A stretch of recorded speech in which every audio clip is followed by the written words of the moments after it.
Hey, we back at it again. Same bullshit. Just another damn day. Hey man, do we got any more of these? No. I can eat 100 of these. All right, let's get it started, Joe.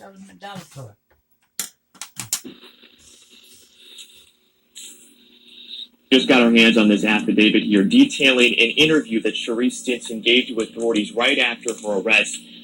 And boy, I'll be honest, the details in this are gruesome. I want to go over some of the bullet points with you right now.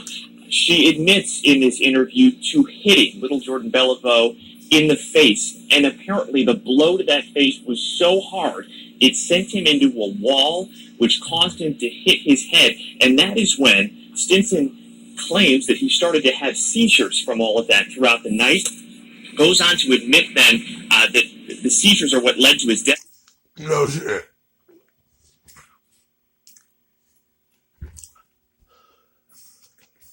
You better take from that piece. I don't know what the hell you doing. Don't you doing that? Ain't I doing what, nigga? What does that got to do with you touching my food?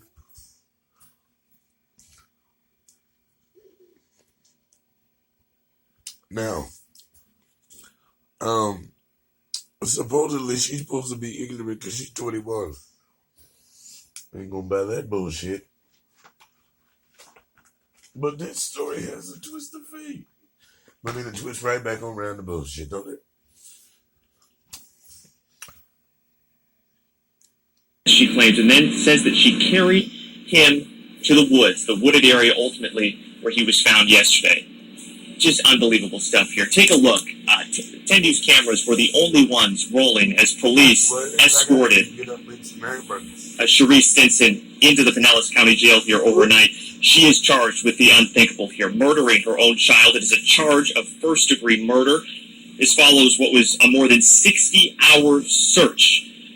Her 2-year-old son was disappeared, and police, she told police this bizarre story about how it happened, claiming that they'd accepted a ride from an unknown man, and it was during that ride she was knocked unconscious, only to come to in the Largo Central Park, saying that Jordan was nowhere to be found. We obviously know now that to not be. Is this where Dorian Vince got his story from? Shit. Dumbass. The case, but as for when and how police finally figured that out, well, that remains to be seen.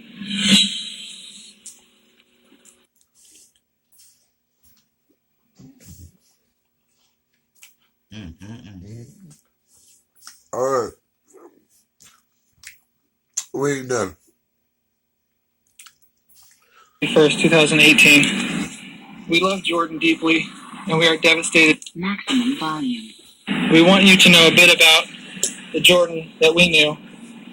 He wasn't just the boy in the Amber Alert. He learned to roll over in our house.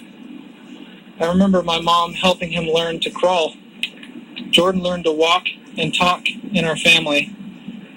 He flourished and grew in a community that loved him deeply as well.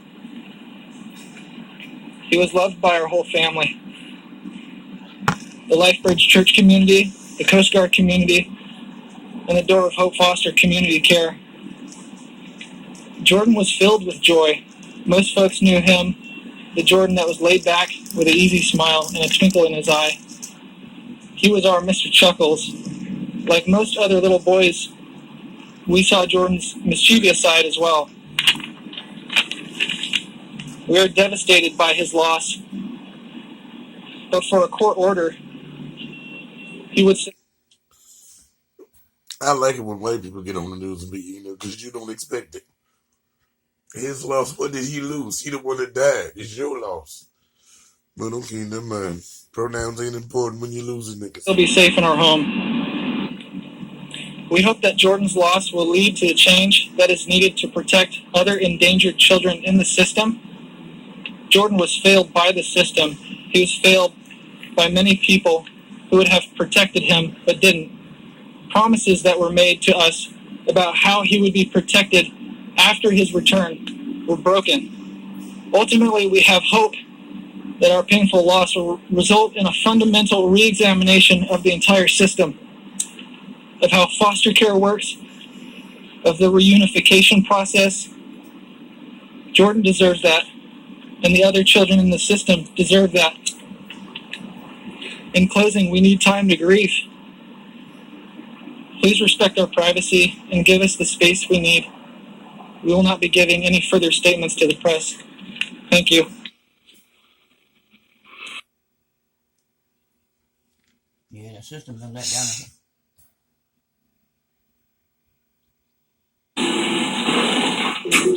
Ma'am, you Sharice Stinson? Yes, sir. Good morning. You hear a pretrial a charge of murder in the first degree and false report to a law enforcement officer. In a case like this, we tend to give it a little more time so that it can develop. Your lawyer's already indicated that she's seeking a continuance of this matter. The only thing I bring you out to tell you is you have the right to make offers. You have the right to solicit offers. You don't have to do any of those things. You have that right. If at any point in time when you are having some conferences with your lawyer and you feel that you need to share something with the court that you might need me to address for you, you should bring that to my attention. And if there are any other issues that arise that you think the court should or can possibly address for you, you should not hesitate to ask me, and I'll do the best I possibly can to address those matters for you. And I'm going to reschedule it for a pretrial.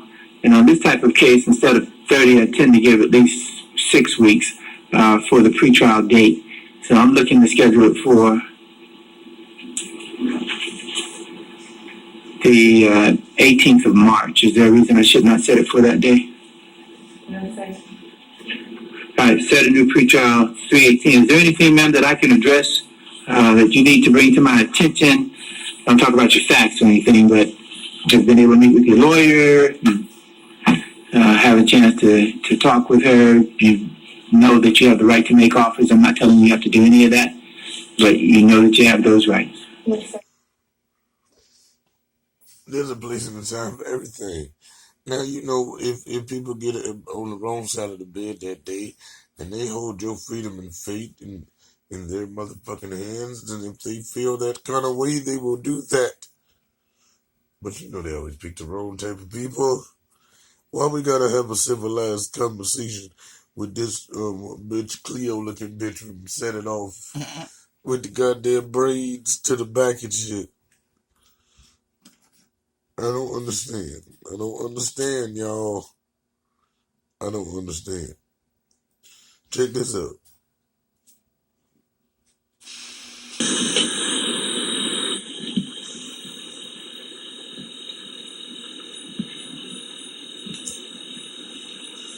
Now, see this plane right here? This little thing that look like a plane over here to the right area? That's it. That's supposed to be Malia remains on it.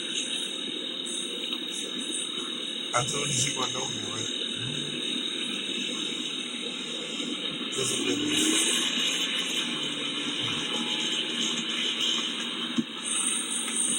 Let me find out something.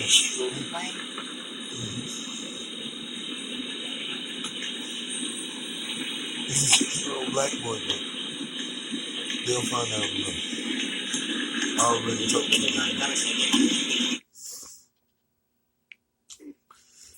And listen to this. This is weird. He told me where the body was. He told me what he did with it. He told me where he dumped it, how he dumped the body. A jailhouse confession to a community activist leads to the discovery of a child's remains in Arkansas. But is it Malia Davis? Do we believe that it's possibly her? Yes, but can we confirm it right now? No. New evidence tonight that brings investigators closer to the possibility that it could be her. We hope and pray those closest to Malia will finally be able to have some closure and can lead to bringing this precious child home. Good evening. It has been quite a day, a chaotic day, and right now, those remains. You know what bothers me about that statement? If you are in hell and you ascend to another place that's better than this one, you're already at home. Why would I want to return? Found in Arkansas are being brought back to Houston so investigators can answer the question we have all been asking. Now, y'all said, well, we seen this in your earlier video. And I play it again to show you that this is the top news of the whole day, and they do it in such a way that is just criminal. I'll be back after y'all listen to this. Has Malia finally been found? Texas EquiSearch flew to the small town of Fulton, Arkansas this afternoon. That's where activist Quanell X says Darion Vince confessed to dumping Malia's body on the side of the road. It could be the day we've all been waiting for and yet dreading. Okay, like I said in that previous video, ain't no day y'all been waiting on dreading for, because I already knew it. And two, has anybody realized that ain't nobody been at this spot that they supposedly found her? The mama ain't been there. Quanell Malcolm Little X Jr. Get your hand out my pocket type looking nigga. And her daddy ain't been there. So then we wind this story around and check this out. Darion was gay and he was with Quanell, right? Then the daddy and the mama had to get rid of her because they already knew she was injured. And they the reason, come on now. We ain't gotta go alleged. She did. Yeah. So if I can allegedly did. wait though, if I can make up any story and now it's not alleged because she did, then why y'all still looking?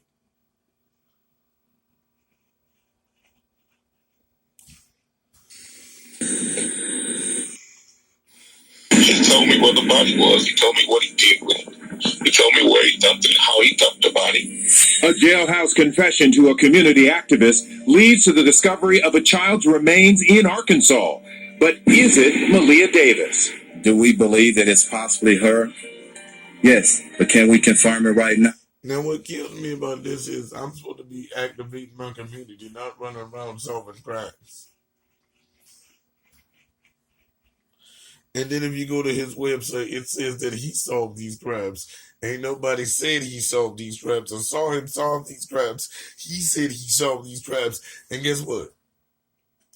It's dead folks, right? They can't say he didn't solve these crimes.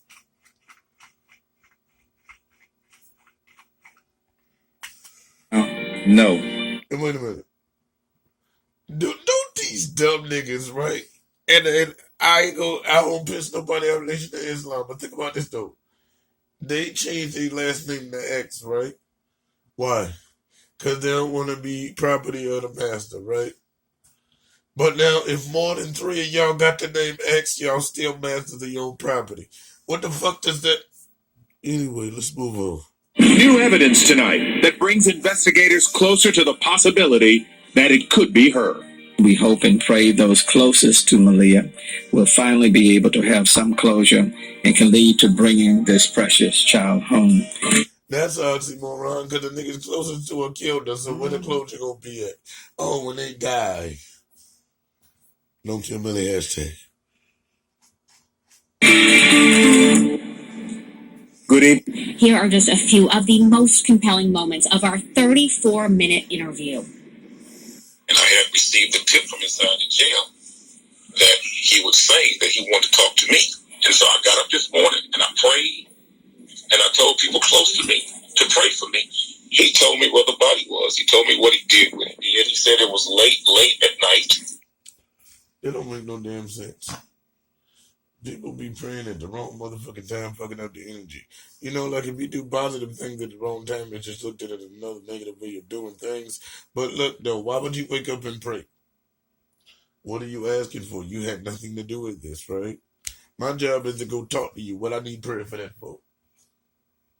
And then why do I ask other niggas to pray for me if I'm just going to talk to you because I had nothing to do with this? What? Oh. Whoop. Now, why is it that I need all these people to pray for me? What's going to happen to me? I'm going to talk to someone who is locked behind jail and supposed to not move unless a security guard moves him. Why do I need prayer? I'm doing my job. Oh, unless I had something to do with these things. That's why I accidentally solved them. Because I still want to know is... Never mind, let's move on. and that he was making sure it was in the wee hours of the darkness. I know that you are. These niggas got an R. Kelly syndrome for your ass. Don't they get the wee? I was in the darkness. I was darknesses. Cocaine's a hell of a drug. Are no longer representing Brittany Bowens, but have you been in touch with her about these developments, or has she called you? She has texted me, asking me questions, and I have not responded at this moment. And in fact, to be honest with you, I don't plan to respond. I have no desire to. What's different about this case for you? You've done this a lot, and this one seems to have affected you very deeply. Because Malia didn't have to die. That child was being physically abused and physically tortured in that. I don't mean to be a dick, but most time when people die and they cry, it's because they're guilty.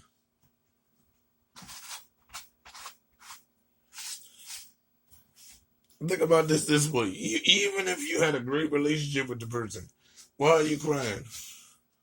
Because you're guilty of something. Oh, it's because you lost, but so what? The same amount of people you lost gonna lose you too when you die. Wasn't your child. You don't come in and get attached to them just like that. Yeah, you do. Because it's his boyfriend. And he been around. House. And they were. He was. That's his boyfriend. Covering it up. It's a damn shame that her mother chose a man over her own daughter. She says it was an accident. An accident is something that you don't intend to do. She died as a direct result of his willingness and his frustration and anger and hate to do what he did. He was only an obstacle in that relationship because they opposite genders. If they the same gender, he couldn't save children of a man because we can't have no kids. It was not the first time he had physically abused that child. I know that for a fact. My ultimate goal was two things. So then if you knew that for a fact, why didn't you report any of this and have any of those on the documents when we read a motherfucker? Like, why didn't you do something about it? Leah and find out what happened. You just listened to 90 seconds of that interview. There is so much more with so much more information. We have posted the full 34 minutes on our website, khou.com. And I watched it, and all they gave a damn about were those 90 seconds. And that was the second time after the fact this nigga's in jail that he's going to mention about the man. And if he wasn't the man, he was the man on the side. And I believe he snitched him out. He told her that he had the confidentiality mode to move with the information. I'm trying to told you niggas. Len. Yeah, it was really something, Lauren. Millions of you watched on social media with us. And that's down low niggas and that's down low Muslims. Today, as these developments continue to unfold on Facebook, on Twitter, YouTube, and our website, it was hard to turn away, and thousands of you have questions. Grace White is here to answer some of them. Listen closely. This is why you never want to have people ask you questions on shit that's supposed to be scripted, because they'll fuck it up every time. Well, yeah, so we saw the new developments. Well, if you develop this shit, why didn't y'all tell somebody? Well, let's move on. We can't talk about it right now. All right, nigga. Keep running your mouth, Slim. We've been getting a lot of questions on this case, and here's one several of you are asking. Brianna wrote, the scene is so random. Why drive so far? Well, we know Darian Vince has family in St. Louis, Missouri. Okay, number one, Brianna, you kind of stupid. Random is the point of doing a murder. You don't want to do it where he's about to go to Washington. And after he leaves Washington, he's going to North Carolina. That would be predictable. So why did you just say something he was supposed to do? Stay in school, please. Stay in school. And this location in Arkansas is on the way, but we don't know specifically why he led police And then, you know, when people try to placate you and go down to your dumb level to answer your dumb question, don't they sound double stupid? I'm just saying. There. Another question from Jay. As a mother, I would have been there hours ago. Where is the mom? Why was she not on scene? We've tried calling her and got I ain't got nothing to say about that, but that was on point on mothers. no response. But we do know she no longer lives at that A-Leaf apartment where the family was. But again, How? Just like Avion wasn't popping until he ate booty. Then he got his hair done, his weave right, his shirts together, his pressed. we've reached out to her with no luck. Another question from Shannon. Where is the baby's biological father? We've also tried reaching him. We know what the hell he is. He over there with the mama. Because they got right back together as soon as she found out that he was eating the booty crumbs of Cornell X. And seen no public statements that he's made so far. We did reach his parents, who told us they have no comment at this time, but again, we're continuing to try to reach Malia's biological dad. From Tanya, so who gets the reward money, if anyone? This is a good question. Quan LX, we know, got the tip that led investigators to that location in Arkansas, but he's told us Crime Stoppers will not release the reward money to him because he's a community activist, and he also told us he's not interested. Bullshit. See, niggas want to put a band-aid over when they fucked up, shit went wrong. Now, how did that price go up? Like I said, he made it go up. Then, after the fact, dude, you know something? You know another, because I was thinking, man, he got the tip. But think about it. We can't give you no money because you part of the niggas who did it. How the fuck you just gonna be? I'm a spokesman, then all of a sudden, hey, give me some money. I led you to it. You didn't lead us to the crime scene. You drove with the criminals and then said, I'm going to speak for it. So like I said in my 2-minute video, he doing all this speaking for some criminals. Why he ain't speaking for Bushwick, man? Long live Bushwick Bill, man. Fuck cancer, June 8th. You know what it is. We out.